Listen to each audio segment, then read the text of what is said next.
hari abantu baza mu buzima bwawe ntibagende ukundi.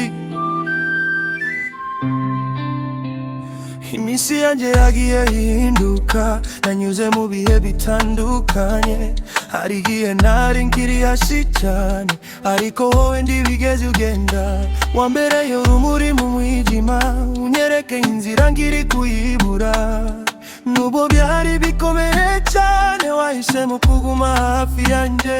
Sinzi icyo nakoze ngo nkwiriye, ariko umutima wanjye urabizi ko urukundo rwawe ari impano nta kintu cyarugeraho. Ntabwo wigeze unsiga n'igihe abandi bagendaga bose, wowe wagumye iruhande rwanjye, unyereka icyo urukundo ari cyo. Ntabwo wigeze unsiga n'igihe nari nkiri hasi cyane, wamfashije kongera guhaguruka, uba imbaraga zanjye.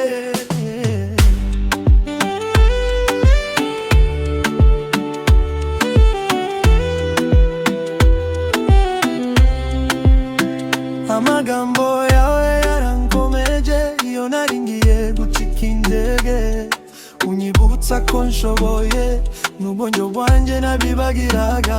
Uri igice cy'ubuzima bwanjye, ndacyo nagereranya nanjyo. Iyo isi yahinduka yose, wowe uri aho nkiri. Niba ari inzozi reka zigume, kuko uri ukuri kwanjye. Sinifuza ubuzima butarimo wowe,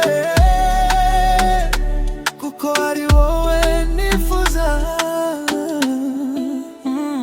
Ntabwo wigeze unsiga n'igihe abandi bagendaga bose, wowe wagumye iruhande rwanjye, unyereka icyo urukundo ari cyo.